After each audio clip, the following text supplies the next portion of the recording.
Do you understand what I said? Maybe it's too hard for someone who just graduated high school. Jake, a graduate of Harvard, said this with a condescending look. It had been a while since I'd experienced such a gaze. At 47, I never thought I'd still be looked down upon just because I only had a high school diploma. It makes me wonder, do people essentially never change? It's supposed to be a joyful reunion, but I find myself feeling pretty down. I didn't feel like responding, so I decided to just take a sip of my glass of wine. But then, someone who had been watching us turned pale and appeared. "Ah, the CEO is coming." Jake, noticing the person approaching, the CEO, straightened up immediately. However, the CEO didn't even glance his way. Instead, he began apologizing me. "I'm terribly sorry. This is a new recruit who just joined us, and he's been quite rude." With such an apology, I couldn't help but feel sorry myself and placed my hand on the CEO's shoulder. "No, it's okay." It had been a while since I'd seen the CEO. He seemed a bit slimmer than before. Excuse me. May I ask your name?" The CEO sharply glared at Jake, who still not understanding the situation. "That's incredibly rude, Jake." "He is." As the CEO revealed the truth, Jake's face turned pale. Meanwhile, I was looking at the CEO's back, reminiscing about the distant past. There had been a lot of things.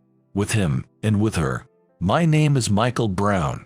I am currently employed by a trading company. I started working at this company right after graduating from high school.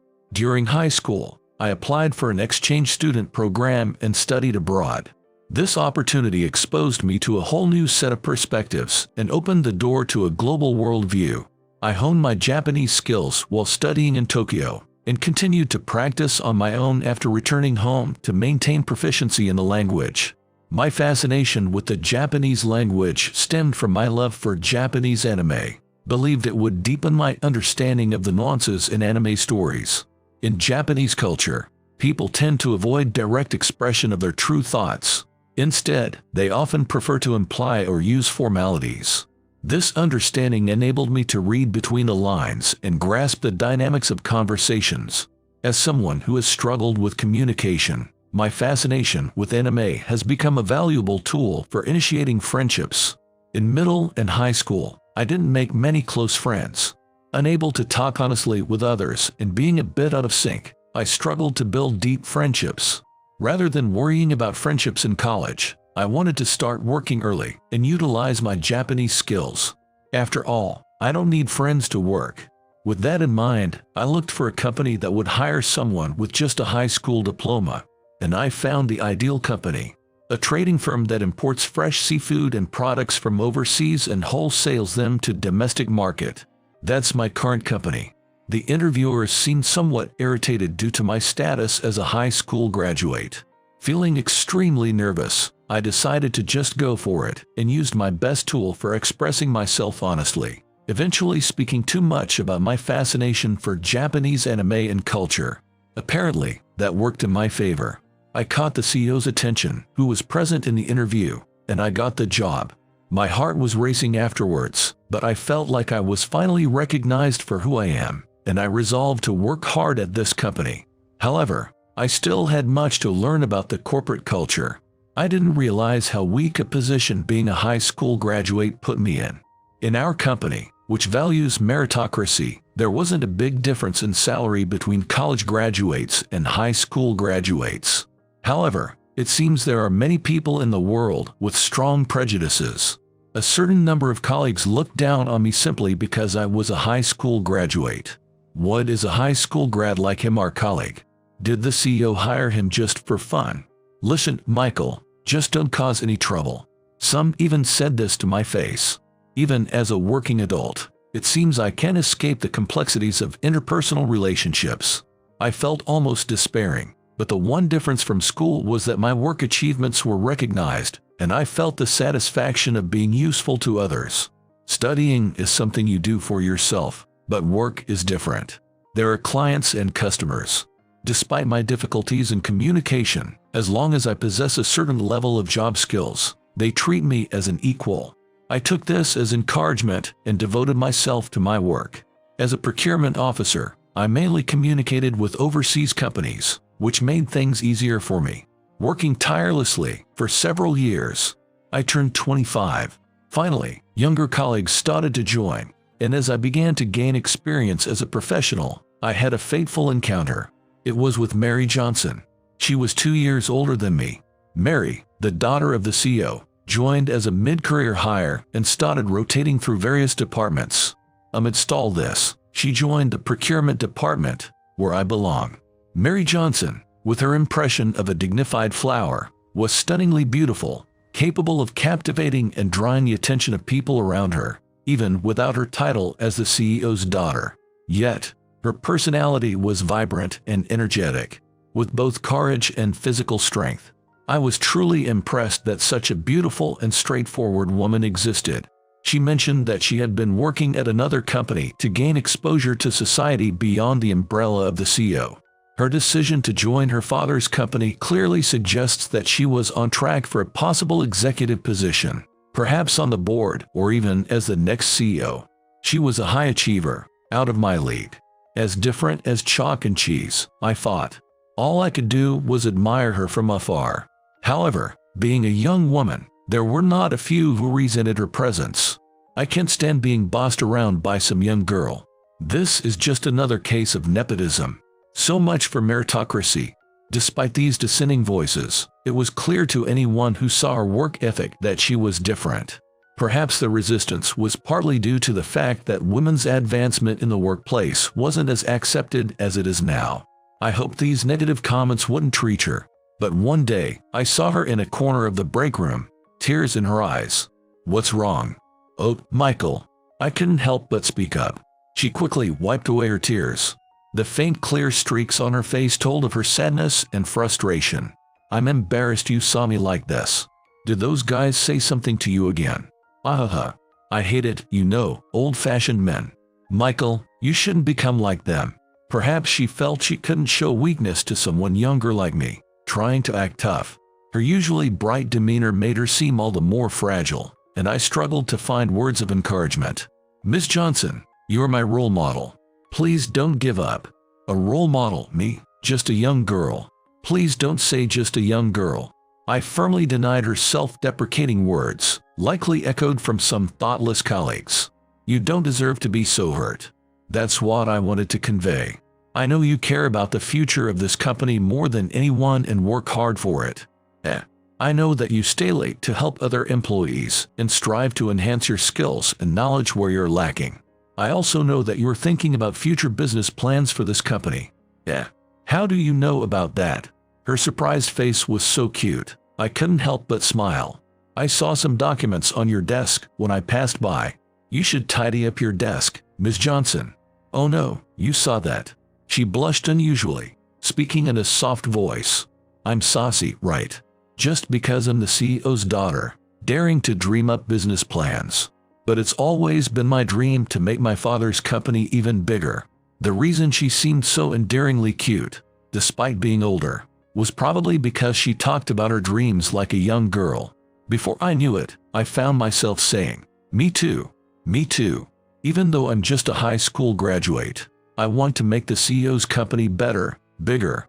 I hope you change the company culture where young women are not taken seriously just because of their age. You can change that, Ms. Johnson. She opened her eyes wide and then smiled softly. "Will it change? There are many stubborn people, you know. It will change. Let's change it. You can do it." I'll never forget the day we shared our dreams. I fell in love with Mary, sharing dreams with her. It seemed Mary felt the same, and afterwards, we started dating. Our relationship, discreet due to her being the CEO's daughter, was kept quiet, but it quietly and gently nurtured our love. Our relationship was going smoothly, but then a turning point came. Mary's younger brother, 3 years her junior, Kevin, also joined the company. Of course, he too was seen as a potential executive or future CEO. Mary laughed, saying she couldn't let her competitive younger brother win. Her smile radiated familial love, but Kevin seemed different.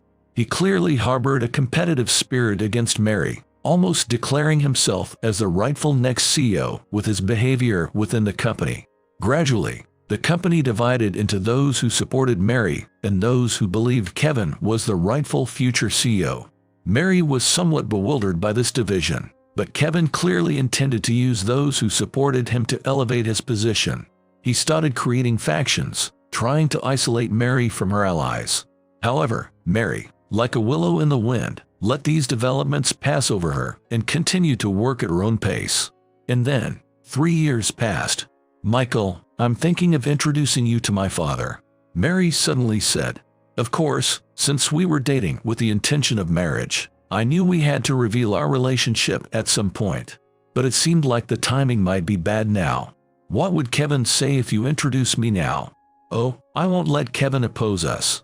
This is about us, you and me. My father likes you too, and though he might be surprised, I don't think he'll object." Mary's confidence always amazed me. True to her word, the CEO, her father, was surprised but graciously accepted our relationship. Mary's mother, the CEO's wife, felt the same. However, as expected, Kevin voiced his disapproval of our marriage. "Are you trying to angle for the CEO position or something?" "Absolutely not. If anyone's going to be CEO, it should be Mary." My response seemed to infuriate him even more. Kevin, who hadn't considered me a threat before, started seeing me as an enemy.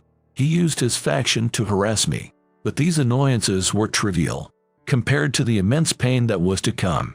It happened around the time Mary and I got engaged and started living together. Mary passed away. The cause was an acute myocardial infarction. Even though the doctors explained that it could happen to young people, I couldn't comprehend why it happened to her. No, I didn't want to understand. Seeing her in the hospital room, it all felt unreal. It had to be a lie. She was so lively just yesterday. We were talking about getting married soon. Her parents, in tears, collapsed to their knees, clinging to the motionless Mary. I was just standing there, dazed, still unable to accept the fact that she was gone.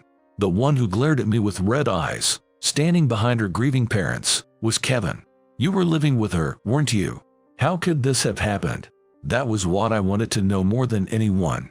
Unable to answer, I just stood there as Kevin, shaking with grief and anger, grabbed my shoulders.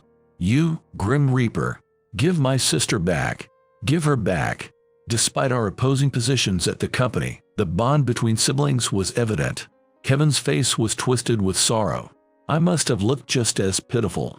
It wasn't until the CEO, seeing enough, stepped in to stop Kevin, that the barrage of accusations ended. Even after Mary's passing, I stayed at the company, continuing to work. I thought that striving in the company she wanted to grow was my way of cherishing her memory and my purpose in life. Nobody in the company knew that we were engaged. Mary, who had wanted to surprise everyone, was no longer there. The pain felt like my heart was being torn apart, but I soon had no time to grieve, as a new challenge awaited me. I was transferred from the headquarters to a struggling branch in the countryside. Though I was given the title of branch manager, it was clearly a demotion. Before I knew it, nearly 20 years had passed since that transfer. After various experiences, I was finally able to return to the headquarters, and today, I am attending a Thanksgiving party. At the party venue, I saw many young faces among the staff, the company seemingly more vibrant than before. Standing in a corner of the venue, wine in hand, I felt like a mere speck on the wall. The number of employees had increased significantly, and I noticed more instances of colleagues smiling and praising each other's work than before. A testament to the efforts of the current CEO and a reflection of the desire to make the company better. As I was musing over this, someone approached me and said, "Hello, are you from one of the branches? You look unfamiliar to us." It was Jake, a mid-career hire. He was tall and charismatic, somewhat reminding me of Mary. Perhaps that's why I let my guard down around him. "Which school did you graduate from?" To such an impertinent question, I responded without hesitation or rebuke. "I didn't go to college. I started working here right after finishing high school." Then, Jake's attitude changed drastically. "Oh, really? I graduated from Harvard, but this is the first time I've met someone like you. I didn't know this company hired high school graduates." At first, I didn't fully grasp what he was saying, but when he started laughing and switched to Japanese, I was taken aback. "Do you understand what I said? Maybe it's too hard for someone who just graduated high school." I couldn't understand why he suddenly started speaking in Japanese. Looking down on me, Jake, flipping his hair, continued. I was hired for my language skills. It's a secret, but I've been personally told by the CEO about our new branch in Tokyo. He was brazenly sharing information that hadn't been announced to the company yet, suggesting he was quite indiscreet. Feeling disheartened, I swirled my wine in my glass, wondering what to do. Just as Mary struggled simply for being a young woman, I too, even at this age, am looked down upon by a young newcomer for being just a high school graduate. Do societal prejudices and unfair treatment never change? Is this just how it is? But then, someone appeared. It was Kevin, now the CEO of the company. The CEO is coming. Jake, oblivious to everything, lit up upon seeing Kevin, who had recruited him. However, Kevin ignored Jake and bowed deeply to me, leaving Jake looking astonished. I'm terribly sorry. This is a new recruit who just joined us, and he's been quite rude. Kevin, who took over as the new CEO 3 years ago, had gained a presence and bore the marks of his struggles. I placed my hand on his broad shoulder. No, it's okay, I reassured him. Kevin slowly raised his head, looking apologetic. Excuse me. May I ask your name? Jake, still clueless, was sharply glared at by Kevin. That's extremely rude, Jake. This is Michael Brown. He's my brother-in-law. You're my brother-in-law. Calling me his brother-in-law might be a bit of a stretch. After all, Mary and I only got engaged. We never had the chance to officially become family.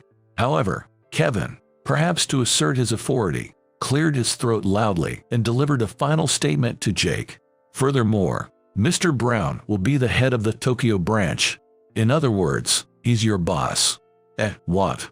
Jake, who had just been put in his place, looked utterly stunned. I faced him and, a bit mischievously, introduced myself in Japanese. Frankly speaking, his language level was introductory. Native Japanese speakers would have a hard time communicating with Jake. I purposely speak with clear intonation, like an anchorman, serving as a good example. As I finished speaking, I thought about getting Jake enrolled in the company's language program. He responded with an exaggerated round of applause. Well, Mr. Brown, your Japanese is fantastic. The best. I'm really looking forward to working with you. I couldn't help but give a wry smile at his obvious flattery. I assumed Jake was easily swayed by status and power. Wondering if I could really manage a subordinate like Jake, I maintained my composure for Kevin's sake, smiling and saying, I look forward to working with you too. After watching Jake hastily disappear into the crowd at the party, Kevin and I stood side by side against the wall, watching the employees from a distance. Kevin, the CEO, let out a sigh. Really, I'm so sorry about all this, Mr. Brown. It's fine. I'm not bothered by it, CEO. It still feels strange. With that, Kevin took a sip of his wine. I did the same. It's odd, really. Here I am, standing next to him, despite having been seen as an adversary and even demoted. It takes me back about 20 years.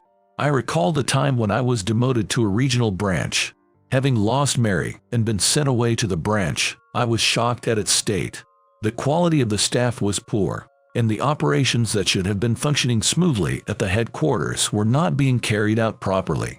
The branch was underperforming and dragging down the company. I had a bad feeling about it, but I hadn't expected it to be this bad. This was not the vision of the company Mary had dreamed of. I made a decision. No more running away from communication issues or difficulties in dealing with people. I was going to transform this place into something Mary wouldn't have been ashamed of. After all, I had promised her on the day we first shared our dreams. Let's change it. You can do it. I had told her. Now, those words I had spoken to Mary became a mantra to motivate myself. It's okay. People can change. I can change. I am capable of it. So, I threw myself into the work, tirelessly dedicating myself to turning around the struggling branch. Despite being new to the role of a branch manager, those days helped to lessen the sense of loss I felt after Mary's passing. It took nearly a decade to transform what was once a deficit-ridden branch into a profitable one. Yet, the void left by Mary's absence remained wide open. Without her, without marriage, without children, I remained single, simply becoming an older man. One day, unexpectedly, I received a call from an unlikely person. It was Kevin. "I have something I want to talk to you about." His voice was very calm. Since Mary's funeral, I hadn't had a proper conversation with him within the company. He was probably behind my transfer, and I assumed he still saw me as an adversary. However, his solemn voice nudged me, and I decided to meet with him. At the lounge of the hotel where we agreed to meet, what he handed me was a document achingly familiar. "This is something Mary created, isn't it? So, you knew about it too. This future business plan." I couldn't forget it. After all, it was a memento from the day Mary and I first shared our dreams. I had only seen it briefly on her desk, but there was no mistaking it. Tentatively, I picked up the document Mary had created. Facing me, Kevin bowed his head in a decisive manner. "Mr. Brown, I invited you here today to apologize. I'm truly sorry. Kevin, to be honest, I was jealous of you. You were able to be my sister's, Mary's, partner in work." As Kevin raised his head, he showed a face of a brother for the first time, confessing as if in penance. He said that Mary had always been an excellent sister who could do anything. On the other hand, Kevin always felt overshadowed by Mary's superior abilities, believing himself to be the opposite. Even he knew that Mary was the rightful heir to the CEO position. Yet, wanting to outdo his sister, Kevin formed factions and opposed her. I honestly thought I could win because women's positions in the company are weak. But after she passed away, I realized it wasn't about winning. I just wanted to be on equal footing with her. At this point, Kevin showed me tears for the first time. He didn't sob when Mary died, not even at her funeral. Seeing him shedding large tears, I understood. Kevin was a profoundly awkward person. Wiping his tears, he laid his hand on Mary's future business plan. I found this document a year after my sister passed away, on her computer. It was like a pie-in-the-sky plan, full of idealistic thoughts, just childish dreams. But Kevin then smiled faintly. I had never envisioned such a future for the company, any future really. "Kevin, it's pathetic, isn't it? I was trying to overthrow my sister to become the next CEO, but I had no vision for the company's future. I was thoroughly disgusted with myself." Shrugging his shoulders, Kevin straightened up. Then, looking at me intently, he spoke with resolve. "Mr. Brown, I was the one who orchestrated your transfer, right? You knew, didn't you? But why, after all this time, did he decide to reveal the truth?" When I asked why he was revealing just now, he responded, "You diligently discharged your duty in the branch where I sent you as a form of harassment. I thought you would leave the company after my sister's death, but you stayed, persevered, and turned the branch around." Then Kevin did something unexpected. "I had no choice but to acknowledge and accept you, as my sister did. Though it took me 10 years and it's late, I'm truly sorry." He repeatedly expressed his deep remorse and asked forgiveness. The reason he invited me today was to reveal the truth behind my transfer and to apologize. I never expected him to apologize like this, and I was simultaneously flustered and deeply moved. People can change. People really can change. No, perhaps it's that the emotions we hold are twisted and distorted by our environment and the people around us. Just like the admiration for his sister that turned into jealousy, but also something that, given the right opportunity, could be reverted back to its original form. Kevin was proving that right now. "Kevin, please, I don't hold any grudges against you. But still, rather, I am grateful. The branch I'm at is challenging, but it's changing. We have a big project next month. Right now, I am working with a sense of purpose. You, Mr. Brown, are quite something." I picked up the future business plan that was still on the table. Then I made a bold proposition. "Kevin, how about we make this future business plan a reality together?" "What? This is Mary's dream, your sister's dream. I just realized that I want to make it come true with you." For the first time, I saw Kevin's face drop in surprise. His tears, apologies, and astonished expression, they were all his true self. And then, he showed me another new side of himself. "You really are something." It was a very kind smile, reminiscent of Mary, and it almost brought tears to my eyes. Thus, Kevin and I secretly began to work on Mary's future business plan. But Mary's characteristic touch was evident in every detail of the plan, which made me happy. We established an in-house language program to facilitate easy learning and reformed the evaluation system to improve the company's internal communication. These were all visions Mary had wanted to realize for the company. Kevin and I worked together to implement them one by one. I handled the creation of the language program and arranging for instructors, while Kevin mainly oversaw the overhaul of the internal evaluation system. Working on these projects felt as if I was collaborating with Mary, together with her brother Kevin. We were fulfilling the dreams she had chased. I could feel the void in my heart, left by her absence, gradually shrinking. Mary, you are still supporting us, aren't you? The future business plan she created, which I keep at my desk, becomes a cherished means of communication with her as I read it from time to time. And now, recalled to the headquarters, I step onto the stage as the newly appointed head of the first overseas branch in Tokyo. 500 employees. The company, which had less than 100 employees when I joined, has grown significantly. Mary's father, the former CEO, retired a few years ago to focus on his treatment for his advancing illness. Now the chairman, he still supports the young CEO, Kevin. Today, with his wife's support, he watched me with a dignified gaze. I glanced at him, the man I can no longer call my father-in-law, and then faced the employees.